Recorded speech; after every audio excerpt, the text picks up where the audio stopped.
firsthand the transformative power of collaboration. We want to work towards an equitable landscape, and that is why NCAM exists. In an equitable landscape, the best research talent is able to be included regardless of geographic location. In an equitable landscape, people with experience of mental health conditions are involved in shaping research and ensuring that science delivers meaningful results to the people who need it most. And in an equitable landscape, ideas, perspectives, and knowledge from different disciplines and different cultures come together to unlock new insights. NCAM exists to bring us closer to this equitable collaboration in neuroscience and mental health. And so with that aim in mind, today's webinar looks at the importance, the power, and the practicalities of global collaboration in neuroscience. We begin with a 10-minute presentation from Dr. Violet Nanyu, Associate Professor of Sociology at Moi University, Kenya, visiting scholar at Aga Khan University, Kenya, and a recent member of the graduate faculty of the Northern Illinois University. Her focus on translational research and multi-sector collaboration has led her to become the field co-director for the academic model providing access to healthcare, or AMPATH Research Network, and she's a founder and director of the AMPATH Qualitative Research Core. After Violet's talk, we'll talk to some case studies presented by NCAM awardees Dr. Bhavna Muralidharan and Dr. Maria Castello. Dr. Muralidharan is an assistant professor at the Institute for Stem Cell Science and Regenerative Medicine in Bangalore in India, and her lab focuses on understanding the molecular mechanisms underlying the pathology of neuropsychiatric disorders, with the aim of improving understanding, diagnosis, and treatment. Dr. Muralidharan is deeply committed to education and mentorship, focusing on empowering the next generation of scientists. Her dedication is particularly evident in her support for young female neuroscientists, significantly contributing to the advancement of India's neuroscience community. And finally, Dr. Castello is Associate Professor and Administrative Manager of the Neurociencias Integrativas y Computacionales Department in Montevideo, Uruguay, and she is probably cringing at my pronunciation there, but today she actually joins us from the Dominican Republic, from the space of one of her collaborators on this program. She is a counselor who holds master's and doctorate degrees in neuroscience and leads the Neural Development and Evolution Laboratory, which focuses on 3 strands of research: brain development and evolution, mental health related to anxiety and empathy in university students, and the neurobiological bases of wellness techniques like mindful self-compassion. After this, there'll be a short panel discussion, which is an opportunity for you to put your questions to our expert speakers. As I said earlier, please use the Q&A facility for that. Our speakers will try to answer as many as we can. But first, please give your attention to Dr. Violet Nanyu, as she gives us her global perspectives, as she gives us her perspectives on global research. Over to you, Violet. Thank you very much. And I'm very happy to be here to share with you what I have learned over the years in collaborative research.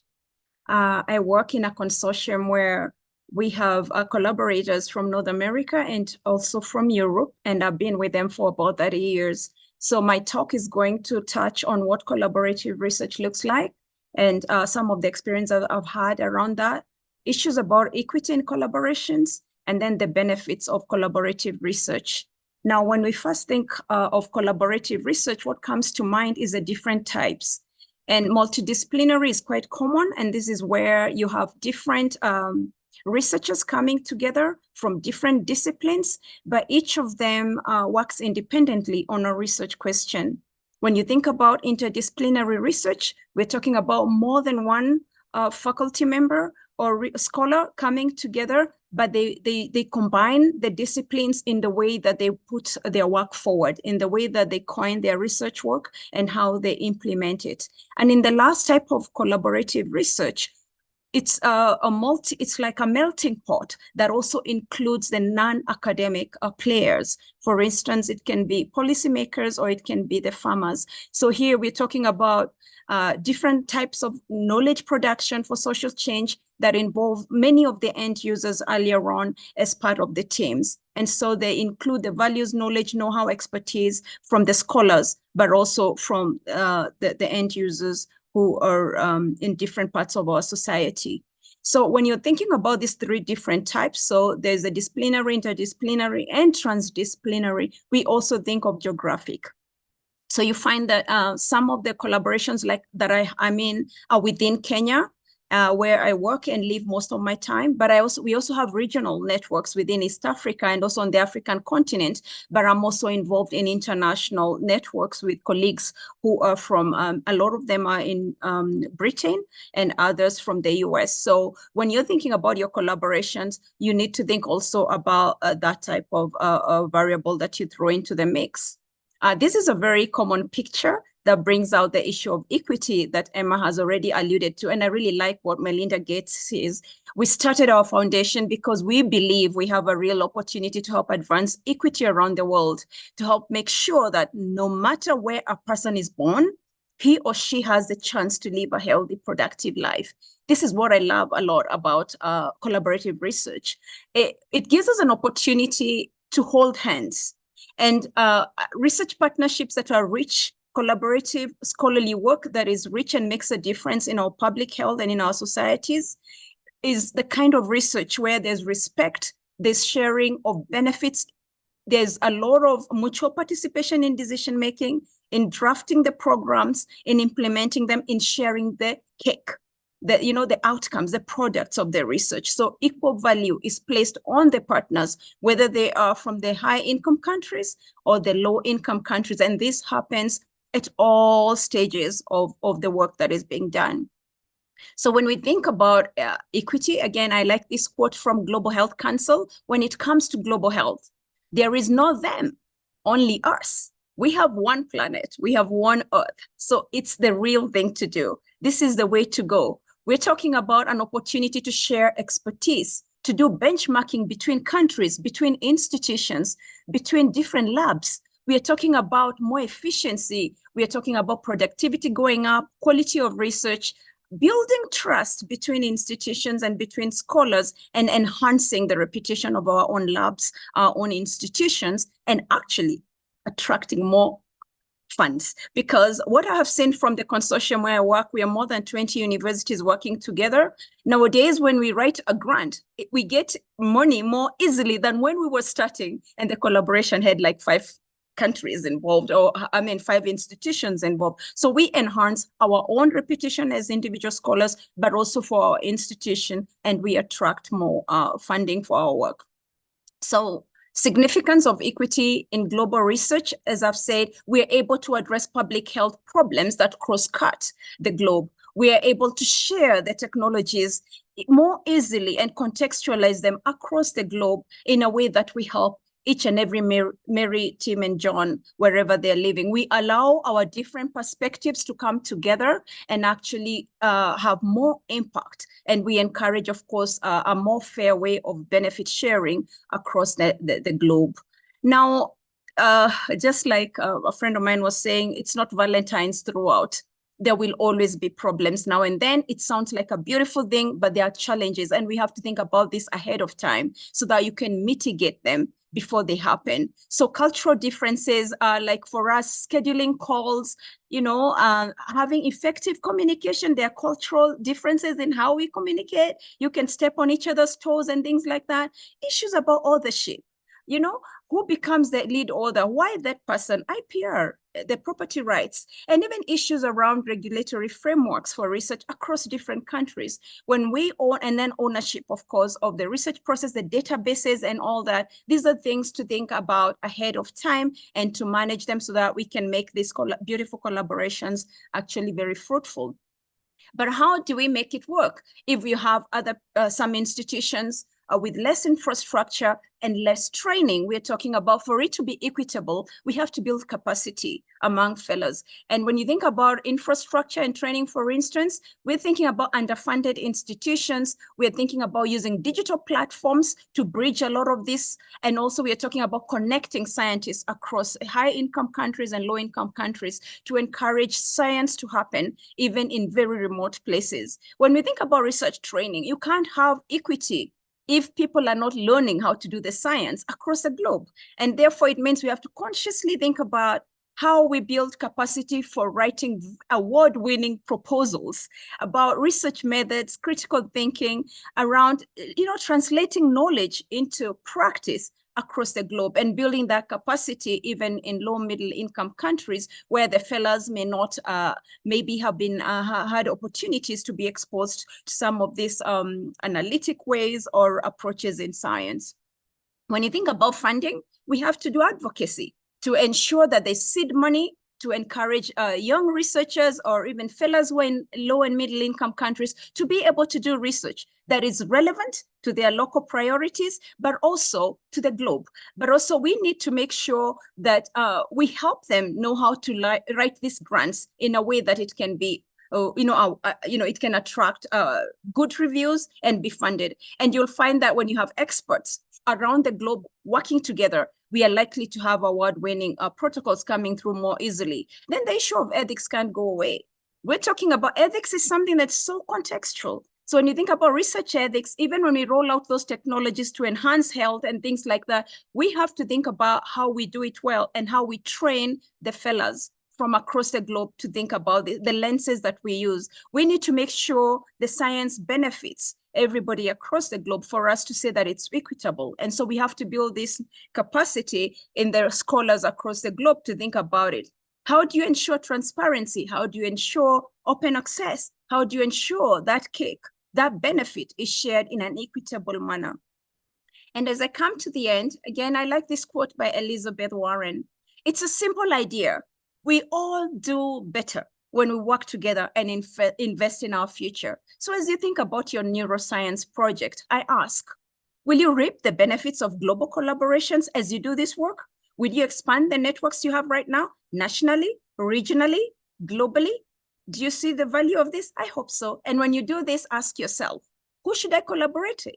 Why this particular person? Why this particular lab? Why this particular institution? And what kind of collaboration am I looking for? On what specific topics and how long?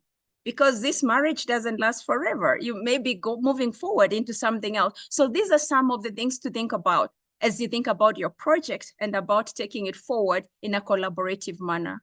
Thank you very much for listening to me. It's been my pleasure. Thank you so much, Dr. Nunyu, and I can see some fascinating questions coming in already. Don't forget, you can continue. I'm loving to see the applause there on screen. Well deserved. We are now going to turn to Dr. Bhavna Muralidharan, who is going to talk about a case study on international collaboration in mental health research. So please welcome Dr. Muralidharan. Thank you, Emma. Yes, hello everyone, and today I'm very happy to talk about the international collaboration we have initiated with the help of the Neuroscience Capacity Accelerator for Mental Health in incorporating machine learning approaches in exploring the biology of mental disorders. Neurological disorders are a major and increasing global challenge. Roughly about 10 million deaths happened globally in the year 2022. And locally in India, 197 million people had mental disorders in the year 2017. The bottleneck in these disorders is that these disorders are complex, they are multifactorial, and thus they are very poorly understood. There are two challenges, actually, it's a two-pronged challenges are associated with studying neuropsychiatric disorders. The first is the need for complex, multimodal neurobiological data from patients. And the second is the need for integrated and unbiased methods to analyze large complex data sets. And I believe the combination of machine learning with neuroscience will actually help us understand neuropsychiatric disorders better and thus also help us design better therapies. To sort of address the first problem, that of having data from patients, my lab taps into a global bioresource, which is called ADBS, or the Center for Brain and Mind. INSTEM is the host institute along with other institutes, where we have established a cohort of patients with early onset of mental illness from all over India. The strength of this cohort is the fact that it is multimodal. So there are about 750 families, and each family has two or at least more individuals with severe mental illness. And along with these families, we have for these families clinical data, their MRI scans. We also have exome sequencing, essentially capturing the patient genetic signature. And we also have iPSCs to enable us to do human in vitro disease modeling. So what my lab does is actually tap into this resource. We access the patient clinical data. We have looked at one such family pedigree, and I'm showing you a pedigree here, where you can see that several members of the family are affected with the disorder. We have information on their clinical symptoms, their severity, their comorbidity, and etc. We also have information on MRI data, and we also have information on their response to drugs. So again, with this, we have information on their genetic data, because now what we can access and look into is what could be some of the putative disease risk variants which the exome sequencing will reveal. So what we have done with this data is we have done human in vitro disease modeling. What I'm showing you are cerebral organoids from control and patients. And you can use this to reveal cellular and molecular disease biology. And you can see here that between the control and the patient, the cellular topologies are affected in the patient. With this information, the grant now allows us to collaborate with Professor Noel Buckley, who's at the Department of Psychiatry, University of Oxford, and is an expert in incorporating machine learning approaches in exploring the biology of mental disorders. We have started a collaboration with him where we are now using machine learning into actually individually looking at each of these modes. For instance, we are using machine learning so that we can better analyze the patient brain imaging data. We are also using machine learning to incorporate Mendelian randomization methods to establish better genotype to phenotype correlation using patient genetic data. We're also using this to make our human in vitro disease modeling better. The imaging analysis pipeline, the single cell RNA-seq analysis pipeline, they're all being looked at in an unbiased way. But we are also trying to see whether we can integrate all of this using machine learning in the end to achieve personalized medicine. So what we believe that this international collaboration will lead to is a comprehensive understanding of complex multifactorial disorder like bipolar disorder, where we can integrate multimodal data coming from clinical symptoms, genomics, transcriptomics, epigenomics, and cellular profiling. And thus, it will lead to a framework to enable future data-driven precision diagnostics and therapies for neuropsychiatric patients. Thank you. Thank you so much, Bhavna. The penultimate slide on there always blows my mind. The number of different disciplines that have come together in order to enable the learning that you're able to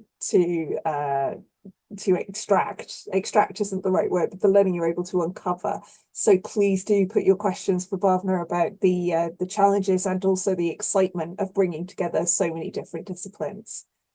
Now we talk to Maria Castello, and she is going to talk about her experience using different perspectives from different countries and how some of the challenges that you might come across in doing that, how they have quite inventively risen to the challenges of that. So take it away, Maria.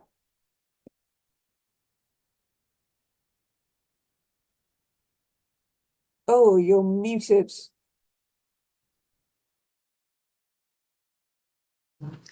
Thank you very much for this possibility for sharing my thoughts regarding the diversity and inclusion in research.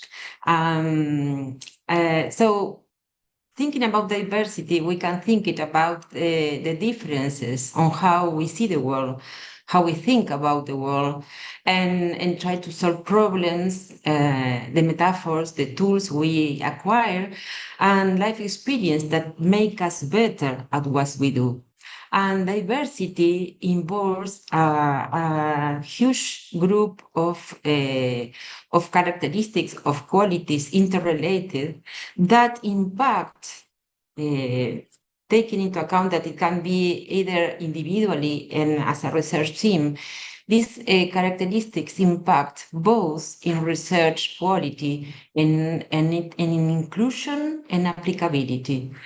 So either if we think about how the diversity impacts on innovation in the questions, the methodologies, the way we can better solve problems, and the possibility to share a variety of perspectives and ideas, all of these aspects intertwined impact on the creativity, on the results, and on the outcomes of research, but also on how this research is open to the participation, the engagement of the target populations, and making it more possible to have a more widespread impact of the research. And I'm going to share now my feelings and thoughts and feelings regarding the experience that we are sharing by the participation in a research project called Advancing Anxiety Research in Dominican Republic, an ING pilot that is one of the projects of the first cohort of Neuroscience Capacity Accelerator for Mental Health program of IBRO and Wellcome. And so in this project that is led by Laura, in collaboration with her research group, including a lived experience expert, as is Bianca, and from this tiny country of the Caribbean that is República Dominicana, she's collaborating with a group of international researchers as John Andoni from Spain, Agustín Ibáñez, originally from Argentina, but working in Chile, in Ireland, and me from Uruguay. And this makes kind of contribute to the diversity of this, in many senses, to the diversity of this research group. And in some way is kind of making possible a type of phenomenon that is called the leapfrogging effect. And so this is probably the reason why we are now already having a nice group of results, primarily from the self-reported questionnaires of a study that is focused on the relationship between anxiety and empathy in university students and in the Universidad Iberoamericana here in Santo Domingo, UNIBE.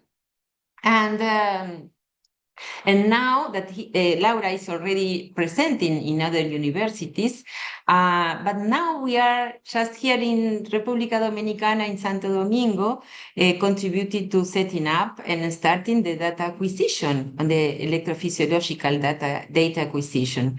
And so this it was in relation also with this visit. We are doing several academic activities, but also some sightseeing. But last but not least, I would like to highlight how also some aspects of cultural context are very important, such as shared cultural roots, tradition, and customs that make it more easy the relationship in the group and fosters the collaboration, the efficacy, the productivity, and for me makes me feel gratitude and wellness and inner development. This all makes me recall one of the thoughts of Clemente Stable, that is that you always achieve something, even in the direction of the impossible, a kind of moonshot thinking. And this is what guides us to try to expand this experience to other Latin American countries in the Global South. Thank you very much.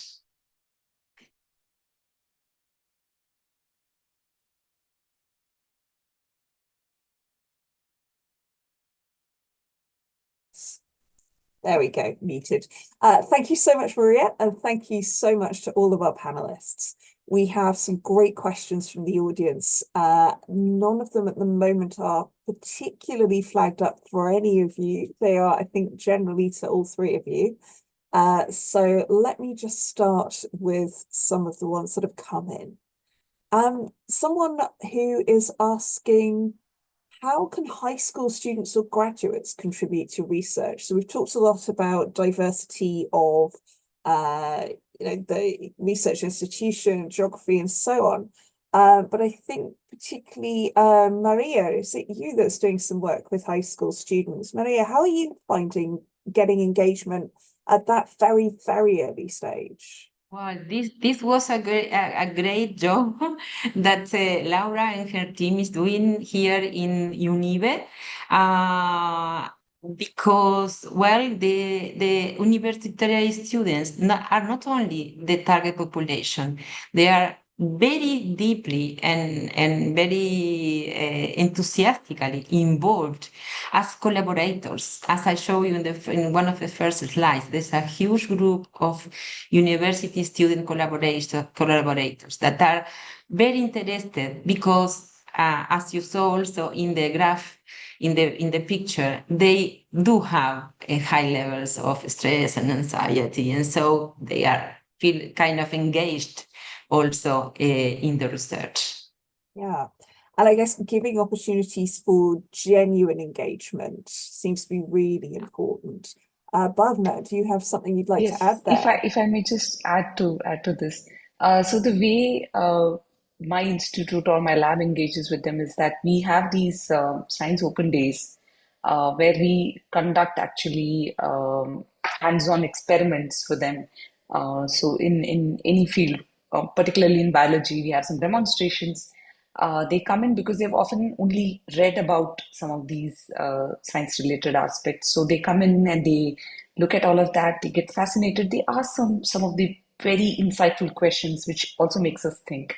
So that's one way we are engaging with them. We also invite some of them to our labs to spend 2 weeks' time so that they have first-hand exposure to what science is like.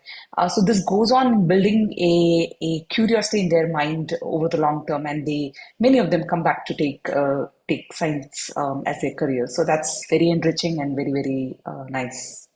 Yeah, and that questions from an enthusiastic and intelligent, but not necessarily deeply immersed person can sometimes unlock the most interesting avenues.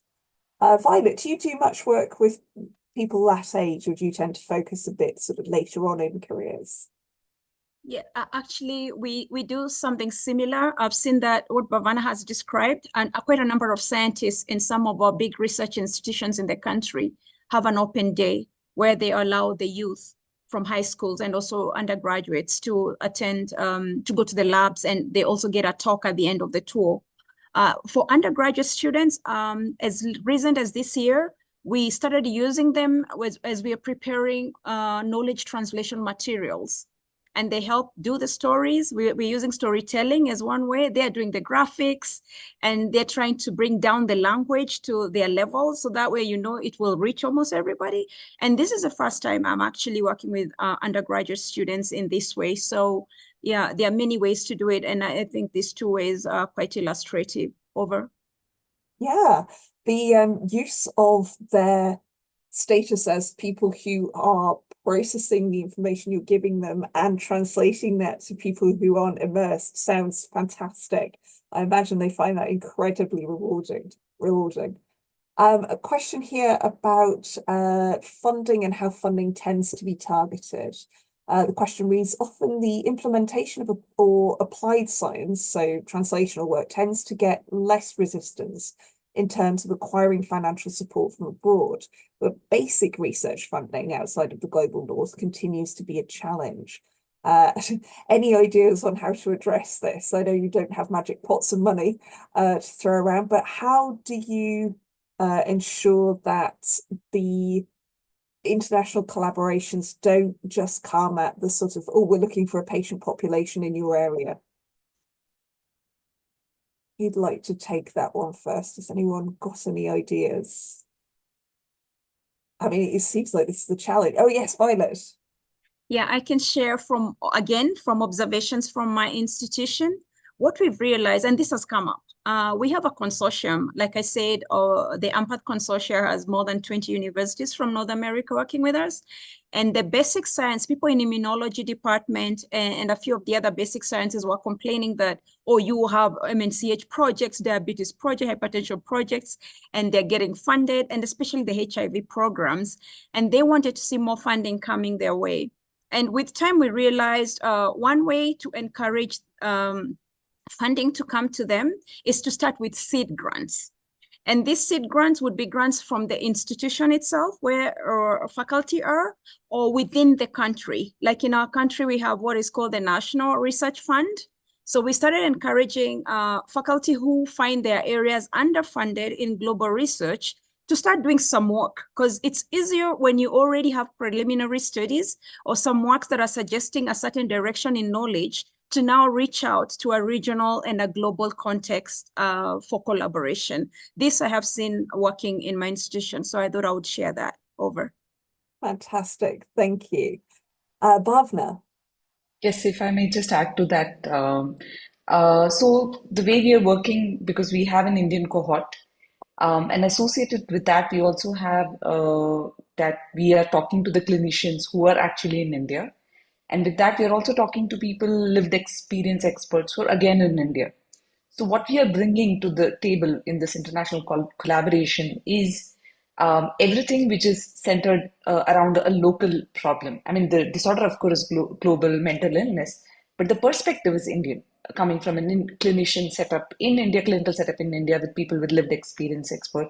And of course, as a scientist in India, we bring our own strengths to this. I mean, it is all very well distributed, which could be population centric. So we're now leveraging whether we can look at the UK Biobank and compare it to the Indian cohort. So that's going to reveal some very meaningful insights. So this then becomes a collaboration which is truly, truly global and not just restricted to use of resources from India, but coming together so that we can look at population specific signatures or problems which are endemic to a country or something like that. Yeah. I'm seeing lots of great questions coming in. Please do vote for the ones you'd like most to be answered, because I don't think we're going to be able to do all of these. But to sort of combine two very similar questions, particularly in early career stage, how do you get involved in collaborations, particularly if you come from a developing country and you don't have a research institution? And another question saying, how do you network with researchers internationally? Are there any virtual conferences that are good to attend? So how did you guys get your starts? Bhavna, are you all right to kick us off? I see you're still unmuted. Yes, definitely. I can tell from my own experience. So I think we have these international meetings which happen in India. So I mean, I can say that these international meetings where we invite, so there are these big funding agencies which fund these meetings because it takes a lot of money to bring international speakers to India. So and also it is subsidized for Indian students. So we go attend them, you get to meet the international speakers. The other is, of course, you then travel to an international meeting to take your poster and meet the international experts. I think going to meetings is very, very key. So I think networking happens at meetings, whether it's at the poster, it's at the tea break. So I think it's important to travel to meetings. Virtually, I have tried it, but I think it's a little difficult because, yeah, I mean, it is possible, but it's a little difficult. I would strongly urge that countries should encourage to host international meetings so that local people, local students and postdocs, particularly women postdocs who cannot travel due to family constraints, for them it's hugely beneficial if an international meeting is happening locally. So I think that's the way to go about it. So check for the calendar to see when those international meetings are coming to you, and look for every source of funding you can to support you there. Quite often there are discounted or even free tickets from getting on as a volunteer. I know I've done that before. So yeah. Maria, what else? Yes, thank you so much, Emma. I think that just from the very beginning, I recommend that the students to participate in conferences, either national, regional, or international conferences, but also in courses and fellowships. All of these activities are funded by IBRO, either in each region or even interregional. And so in this way, you can, from participating in courses, particularly that are usually very intense ones, you get in touch with other students from the region and scientists from the region and abroad. And so in this way, you can start step by step, a bit at a bit, constructing your network of fellows, your network of advisors. And this is, there are so many instruments that IBRO particularly is giving to students from all over the world. That is very important.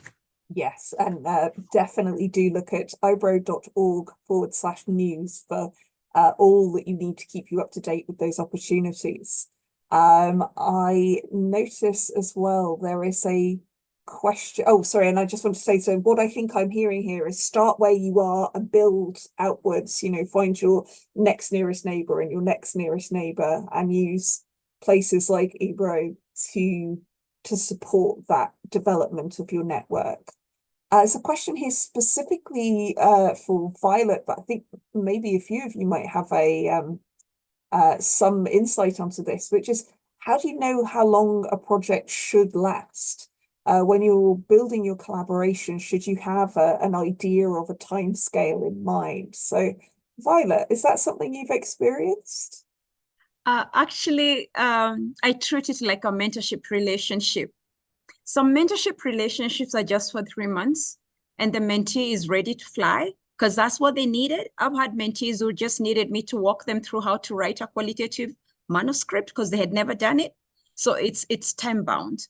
So you find that sometimes, like this scholarly work we're talking about, the project may be a grant for 1 year, or it may be a grant for 5 years. So the collaboration may be long, may be also defined by the project. But sometimes the relationship goes beyond the grant, because after the grant, maybe the fella still wants to learn how to write those papers, to write the next grant and all that. So it's hard to fix a time, but I always say the person reaching out for the collaboration, especially if it's a mentor-mentee relationship, because that's what it is in the beginning. If you've not been a strong, if you're an early career researcher, it's likely that one of your or two of your collaborators will be more experienced, with more competence, and they'll be holding your hand.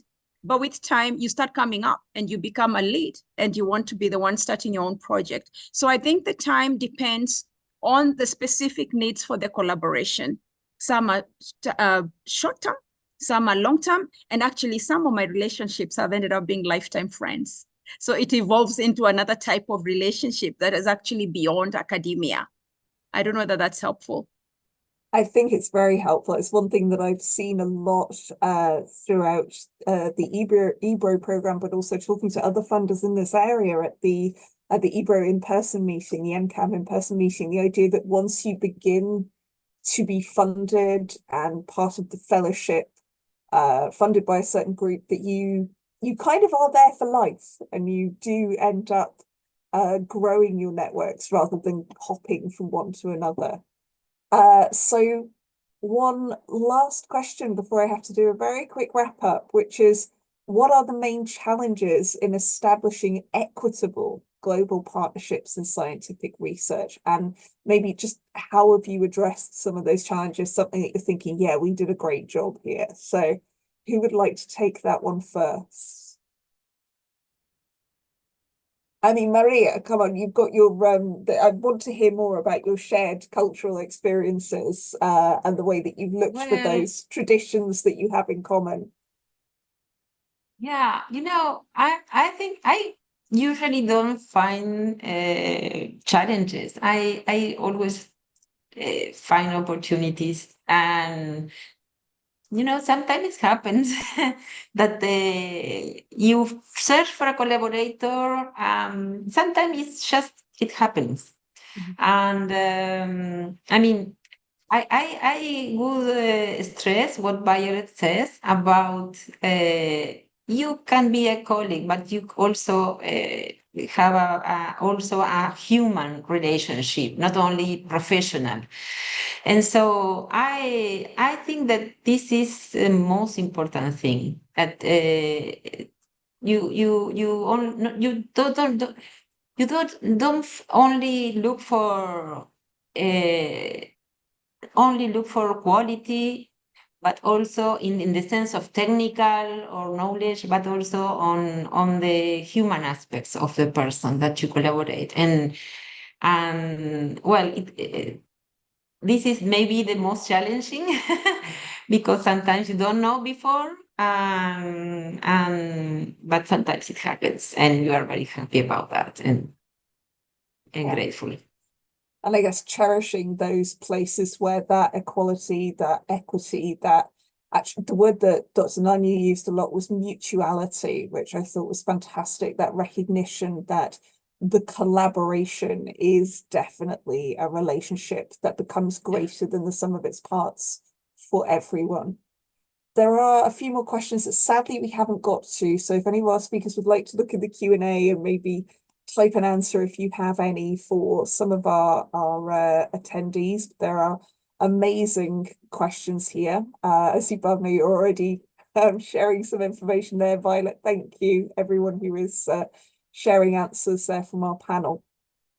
So I hope that today has been useful. I hope that you have been inspired by the fact that global partnerships are needed to address global problems, that the way that we work together from as many different sources of understanding, of wisdom, of skill, of culture as possible, the more useful and also the richer and more valuable the research will be. And if those words don't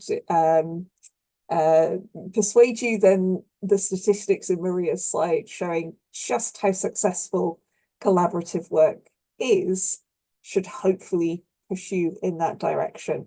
Although from what I'm seeing in the question, there is plenty of enthusiasm for collaboration. It's more a question of making sure that you have the funding and the opportunity to do it. So I want to thank our speakers today, Violet, Bhavna, and Maria. It looks like they've inspired you all to be incredibly proactive in fostering collaborations. To receive a certificate of attendance for today's event, please do follow the link to the survey, which will come in an email after the event closes. Keep an eye out for that. And also make sure that you do sign up to the IBRO newsletter via ibro.org/news to make sure that you're among the first to learn about next year's call for the NCAMH program, along with all of the other fantastic opportunities offered by IBRO. That's ibro.org/news, or scan the QR code that is now on the screen. So thank you once again to our speakers, to IBRO, to Wellcome the funders, and to all of you for participating, and goodbye.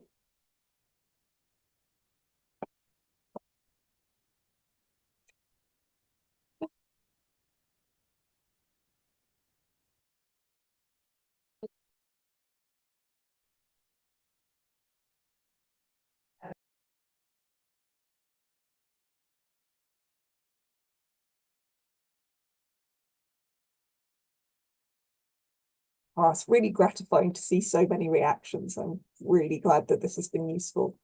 And yeah, I can't thank our speakers enough for taking the time to share this information and their experience.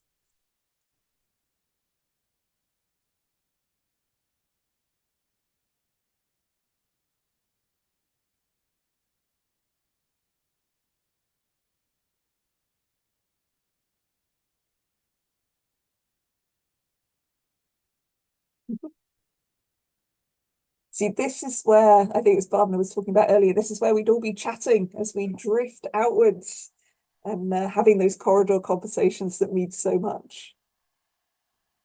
Yes, absolutely. Yeah, I know. But this is great. It was wonderful. Yeah.